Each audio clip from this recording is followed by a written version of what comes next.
Paano kung ang lalaking kasama mo ng 7 taon at ang lalaking hinihintay mong mag-propose sa'yo ay matagal na palang may yes ng ibang tao? Kilalanin natin si Jessica, 28 years old. At ito naman si Mark, 30 years old. Kung titingnan mo sila sa social media, aakalain mong sila na ang definition ng perfect couple. 7 taon na sila. 7 taon na puno ng dates, travels, at masasayang alaala. Mabait si Mark, maalaga gentleman, wala kang maipipintas. Sabi nga ng mga kaibigan nila, sana all. Pero sa likod ng mga ngiti ni Jessica, may isang tanong na pilit kumakatok sa isip niya tuwing gabi. Bakit hindi pa rin siya nag-aaya ng kasal? Sa loob ng 7 taon, ni minsan hindi nabanggit ni Mark ang salitang kasal. Madalas, nagpaparinig si Jessica. Ipapakita niya ang mga viral proposal video sa Facebook. Babe, tignan mo to, ang ganda ng sing-sing, no?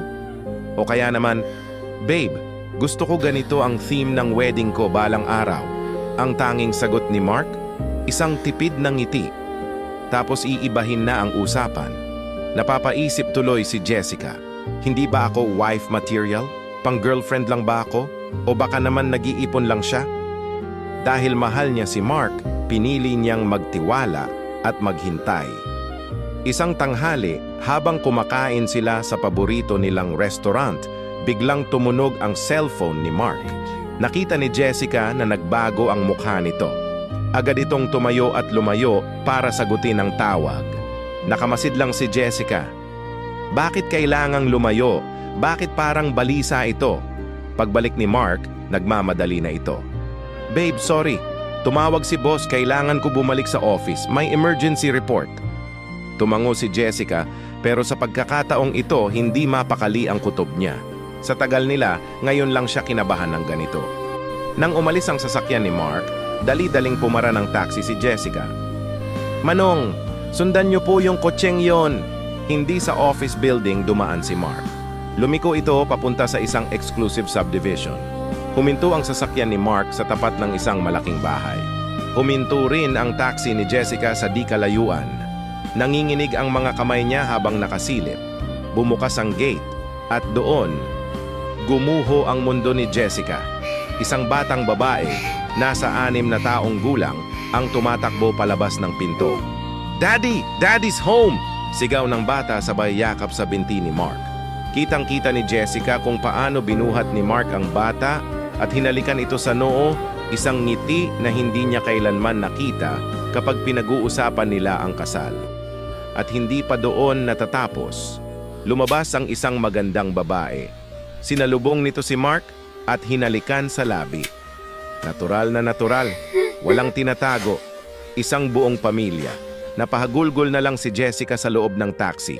Ang sakit, sobrang sakit. Doon niya na-realize ang lahat. Ang 7 taon, ang pag-iwas sa usapang kasal, ang mga tipid ng ngiti. Kaya pala hindi siya maipakilala ni Mark sa altar, ay dahil may nauna na. Kaya pala hindi siya magawang pakasalan, ay dahil pamilyadong tao na ito. Ang batang 6 na taong gulang, ibig sabihin, 1 taon pa lang silang mag-on ni Mark, nabuo na ang batang yon sa ibang babae.